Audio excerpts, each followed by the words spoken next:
Um, hey guys, I'm legit gonna just be straight up with you guys. I'm basically pulling a Cat's 007 and legit recording this video really early in the morning. And so, oh my gosh. But, um, yesterday, or about a day ago, depending whenever I'm uploading this, um, I made a community tab asking what you guys would like to see. If you guys would like to see more of my hunter, more of making more guides, kind of like guides for certain survivors, tips and tricks, what I know about them and how they can be used, hand cams, or me reviewing my cowboy gameplay. But talking over it and showing you guys why I do things, how I do things, what should I go for, what shouldn't go for, etc. And of course, a lot of people like the cowboy and explaining in my analysis. So that's what I'm bringing out today. Um, I would like to talk about something, and that one thing is when when this cowboy adjustment came out, um, I obviously wanted to quit. I didn't think this was going to be something I enjoyed. Um, Cass was really trying to encourage me that, hey, look, the bright side is that you can kite a lot better now, a lot better. And so I'm like, yeah, I like kiting a bit better, but that's not the thing. I told them that me kiting with Cowboy before the adjustment was like a challenge. And I got really used to it.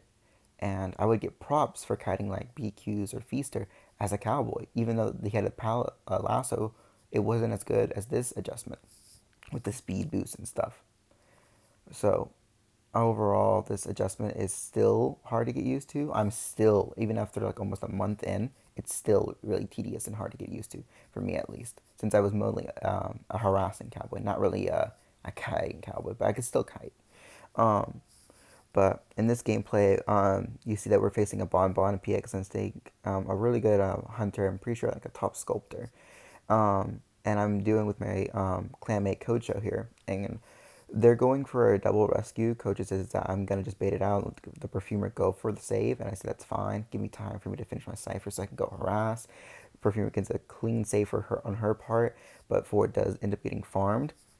Now I tell the Ford I'm going my way. The Ford has a general idea where to die. He knows he cannot die near a chair, and that's what he's doing. He's dying in between statue and more towards, um, I would say, two pallet. But the bomb bot ends up noting. He ends up mind gaming me here. He did a really good job with the bomb. I should have noticed that bomb was taking longer, but I couldn't risk it. So I end up holding my last out. I know he's going to drop. This is a really far share. He needs to drop at least once, if anything. So he gets scared and drops. And then this time I walk back. I'm going to commit this time, get the full lock on, and pull right before he ends up getting to the chair. So now this is the bonbon, and I don't have any speed boost anymore. So I'm gonna drop him and just leave. I cannot afford to take another hit and just get us both down, because there are two ciphers left. So now this bonbon is really doing a really good job of pressuring this forward in this tight kiting area. So I'm gonna wait for the forward to turn the corner and lasso him, and I'm gonna take him to statue. So what this does essentially is that it's giving him distance, me distance, and the only bad thing about this is that he will die soon in your chair. So what I do now is that if a survivor dies in a near chair, in near a pallet, I will lasso the pallet and wait for them to get nearby and stun them out of the balloon. And usually this works. For me, a lot of hunters don't expect you to stun with the pallet, lasso the pallet, etc., etc. But recently, a lot of hunter mains have learned that have been trying to do this. It's a 50-50. It's not guaranteed.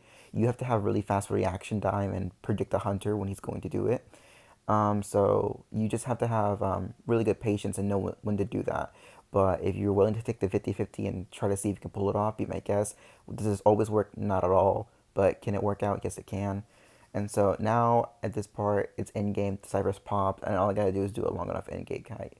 So just to recap, I will try to post more of this type of gameplay with me voicing over this. Is just kind of a small video to explain in the future projects and etc. and showing how I play Cowboy to this day.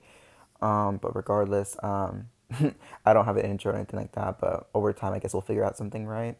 But regardless, this is like a general of my Cowboy. I will review more and in the future, and we'll see how this goes. Thank you guys for watching, and later.